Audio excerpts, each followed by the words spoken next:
કમિશનરશ્રી સાથે અને રૂરલ વિસ્તારમાં માનનીય એસપી સાહેબ સાથે ચર્ચા કરીને આખું પોલીસ ડિપ્લોયમેન્ટ પ્લાન રેડી કરવામાં આવ્યું છે અને આ પોલીસ ડિપ્લોયમેન્ટ પ્લાન જે છે અત્યારથી અહીંયાથી રેડી થઈ ગયું છે.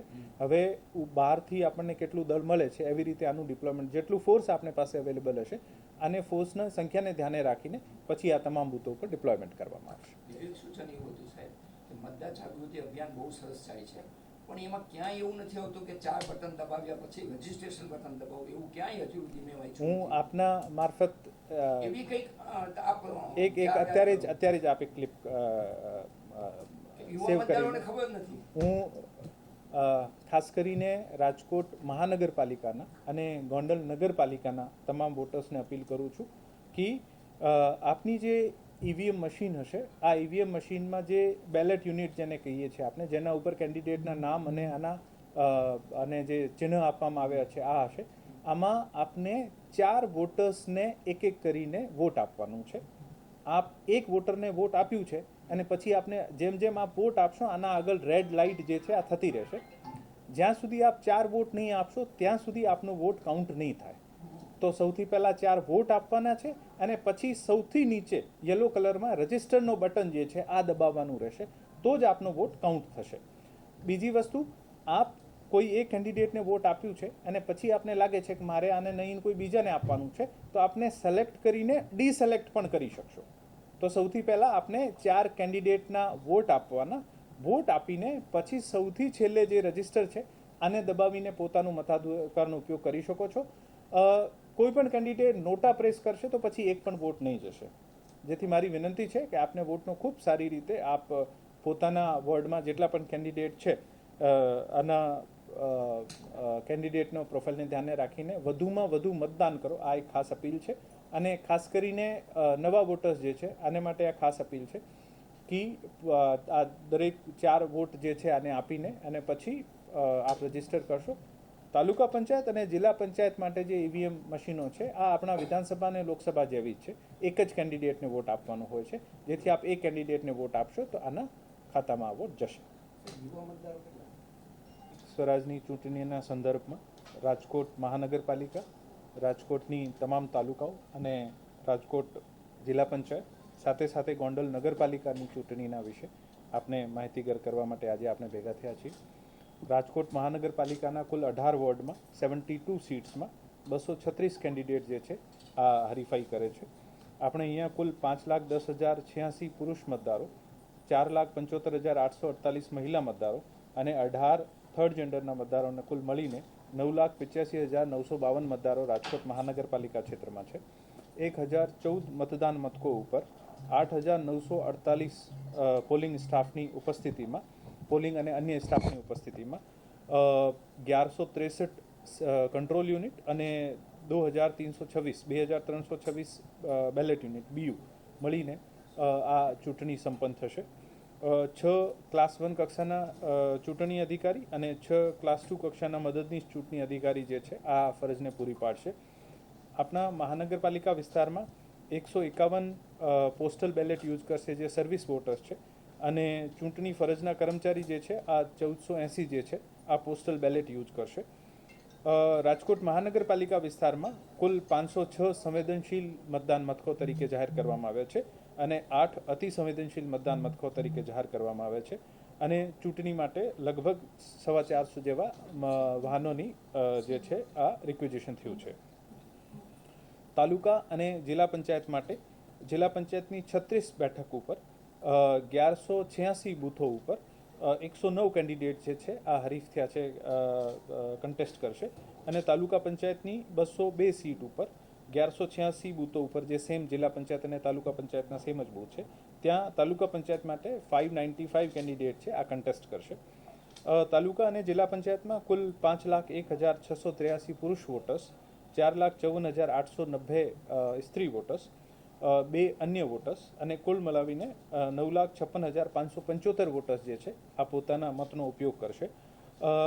1186 મતદાન મથકો ઉપર 8,480 જેવા સ્ટાફ જે છે આમાં 2,675 કંટ્રોલ યુનિટ અને 2,675 જે છે બેલેટ યુનિટનો ઉપયોગ કરીને આ પ્રક્રિયા સંપન્ન કરવામાં આવશે. તાલુકા પંચાયત અને જિલ્લા પંચાયત માટે 8 ચૂંટણી અધિકારી વર્ગ એ કક્ષાના અને 8 આના અસિસ્ટન્ટ આરઓ જે છે 22 જે છે આ વર્ગ 2 કક્ષાના 22 છે. આપણી તાલુકાઓ જે છે 11 છે, પરંતુ કોટડા, સાંગાણી, લોધિકા અને પડધરીને મળીને 1 જ આરઓ થાય છે. બિનહરીફ તાલુકા જે છે તાલુકા પંચાયતમાં આ 4 બેઠક બિનહરીફ થયેલ છે. 7 ગઢડા, 4 દાળિયા, 11 મેવાસા અને 1 ભાદાજાણિયા જે છે આ બિનહરીફ થઈ છે. તાલુકા અને જિલ્લા પંચાયત માટે જે પોસ્ટલ બેલેટ છે આમાં 403 સર્વિસ વોટર્સ જે છે આ પોસ્ટલ બેલેટનો ઉપયોગ કરશે અને 1961 ચૂંટણી ફરજ ઉપરના જે કર્મચારી છે આ પણ લોકો પોસ્ટલ બેલેટનો યુઝ કરશે. ટોટલ 1186 બૂથ્સ ઉપરથી 283 જે છે આ સંવેદનશીલ મતદાન મથકો જાહેર કરવામાં આવ્યા છે અને 179 જે છે 179 બૂથ્સ જે છે આને ક્રિટિકલ અતિ સંવેદનશીલ મતદાન મથકો તરીકે જાહેર કરવામાં આવ્યા છે. ગોંડલ નગરપાલિકામાં ટોટલ 11 વોર્ડ છે. આમાંથી 11 વોર્ડમાં 44 સીટ થાય, પણ આમાંથી 20 બિનહરીફ સીટો થઈ ગઈ છે ઓલરેડી. 24 હરીફ સીટ્સ ઉપર 46 કેન્ડિડેટ કન્ટેસ્ટ કરે છે. કુલ ગોંડલ નગરપાલિકામાં 42,235 વોટર્સ છે પુરુષ અને 39,230 મહિલાઓ છે. અન્ય 6 મળીને કુલ 81,471 વોટર્સ છે. હવે જે કન્ટેસ્ટિંગ બૂથ્સ છે આ પહેલાં અગાઉમાં 86 હતા, હવે 55 રહી ગયા છે અને 1702ના સ્ટાફના સાથે અમે ત્યાં ચૂંટણી કન્ડક્ટ કરાવીશું. ગોંડલ નગરપાલિકા માટે 113 સીયુ અને 226 જે છે આપણી બીયુ વપરાશે. ત્યાં 2 વર્ગ 1 કક્ષાના ચૂંટણી અધિકારી અને 2 વર્ગ 2 કક્ષાના મદદનીશ ચૂંટણી અધિકારી રહેશે. ગોંડલમાં વોર્ડ નંબર 1, 6, 9 અને 11 સંપૂર્ણ બિનહરીફ થયેલ છે અને વોર્ડ નંબર 2માં 1 બેઠક, વોર્ડ નંબર 7માં 2 બેઠક તથા વોર્ડ નંબર 10માં 1 બેઠક જે છે આ બિનહરીફ થઈ છે.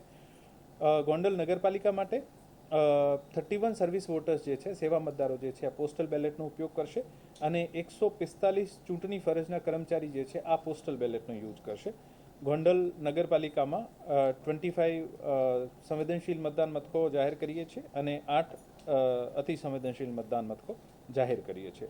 ટોટલ રાજકોટ જિલ્લામાં 585 સર્વિસ વોટર્સ અને 3,586 જે છે આ ચૂંટણી ફરજના અધિકારી જે હશે આ પોસ્ટલ બેલેટ યુઝ કરશે.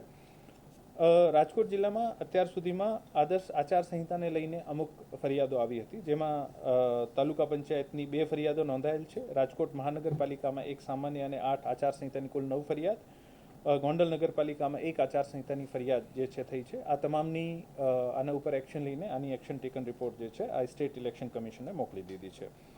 આપણા જિલ્લામાં કુલ 2255 મતદાન મથકો કોર્પોરેશન, નગરપાલિકા, જિલ્લા અને તાલુકા પંચાયત મળીને થશે.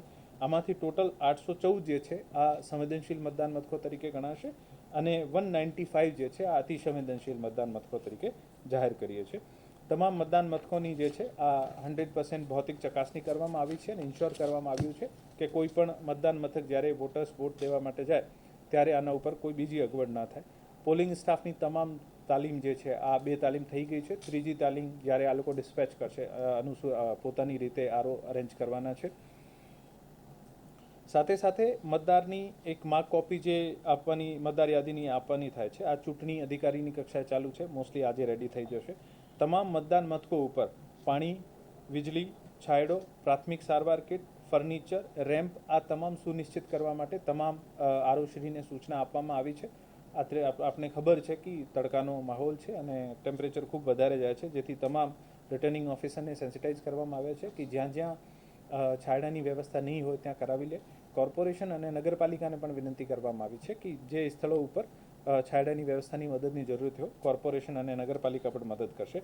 સાથે સાથે ત્યાં પીવાના પાણીની અને ORS કિટ વગેરે ડિહાઇડ્રેશન નહીં થઈ જાય મેડિકલની ટીમ્સ દ્વારા પ્રાથમિક સારવાર માટે વ્યવસ્થા કરવા માટે સુનિશ્ચિત કરવામાં આવ્યું છે. AMFની સુવિધા અશ્યોર્ડ મિનિમમ ફેસિલિટીઝ જેને કહી છે આ તમામ મતદાન મથકો ઉપર ઉપસ્થિત રહેશે. EVM માટે દરેક આરઓના રિસીવિંગ અને ડિસ્પેચિંગ સેન્ટર ઉપર કંટ્રોલ રૂમ રેડી થઈ ગયા છે. આપણા જિલ્લાની તમામ EVM જે છે આ હવે પોલ માટે રેડી થઈ ગઈ છે અને આના ડિસ્પેચ સેન્ટર ઉપર સ્ટ્રોંગ રૂમમાં બંધ કરી દીધી છે. 25મી તારીખે શહેરમાં બપોરે 12 વાગે પછી અને રૂરલ એરિયામાં આરઓઝ પોતાની અનુકૂળતા મુજબ સવારથી લઈને બપોરના વચ્ચે આ પોલિંગ પાર્ટીઝને ડિસ્પેચ કરશે. અને 26 તારીખે વોટિંગ પછી જે ઈવીએમ આવી જશે આ ઈવીએમને સ્ટ્રોંગ રૂમમાં સીલ કરવામાં આવશે અને તમામ સ્થળ ઉપર જે કાઉન્ટિંગ સેન્ટર્સ જે છે આ પણ જ્યાં આપણું સ્ટ્રોંગ રૂમ છે આના નજીકમાં જ રાખવામાં આવે છે જેથી વધારાના સ્ટ્રોંગ રૂમની જરૂરિયાત ઊભી નહીં રહે. તમામ રિસીવિંગ અને ડિસ્પેચિંગ જે પ્રક્રિયાઓ છે આ પણ ખૂબ જટિલ હોય છે અને આને માટે તમામ સ્ટાફના ઓર્ડર્સ અને તમામ સ્ટાફની તાલીમ જે છે આ પૂર્ણ થઈ ગઈ છે. સાથે સાથે ગઈકાલે કાઉન્ટિંગ માટે કેવી રીતે ખાસ કરીને નગરપાલિકા અને મહાનગરપાલિકામાં જ્યારે 4 સીટ હોય છે અને ઘણા બધા અનામત સીટો હોય છે તો આમાં કેવી રીતે પ્રક્રિયા ફોલો કરવાની છે આ તમામ આરઓ માટે પણ ટ્રેનિંગ જે છે ગઈકાલે સંપન્ન થઈ ગઈ છે. આપણા જિલ્લામાં ખાસ કરીને રાજકોટ મહાનગરપાલિકાની વાત કરું તો વોર્ડ નંબર 1, 2 અને 3 આ તમામનો ઈવીએમ ડિસ્પેચિંગ સેન્ટર જે છે આ Padhi law college Chaudhary high school કમ્પાઉન્ડમાં છે.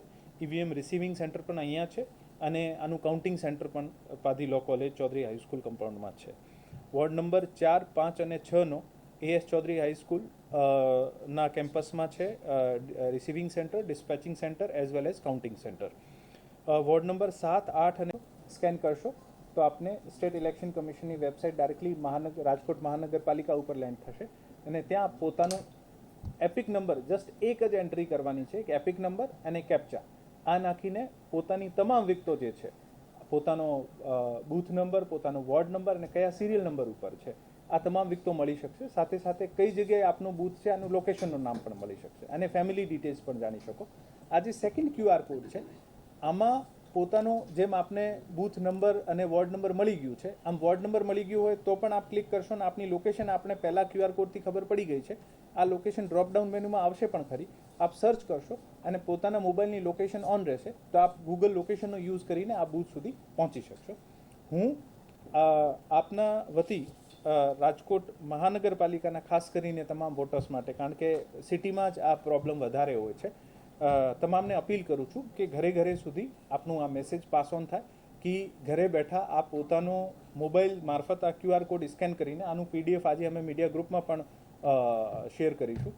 આને સ્કેન કરીને આપ પોતાની તમામ વિગતો જે છે આ મેળવી શકો છો જેથી આપને કોઈને એક બૂથથી બીજી બૂથ ઉપર ભટકવાની અથવા કોઈ પણ અગવડ ન થાય. આને માટે ખાસ કરીને સ્ટેટ ઇલેક્શન કમિશન અને ડિસ્ટ્રિક્ટ ઇલેક્શનની ઓફિસ દ્વારા ચિંતા કરવામાં આવી છે અને આ મેસેજ ત્યાં સુધી પહોંચે આ મારી ખાસ વિનંતી છે.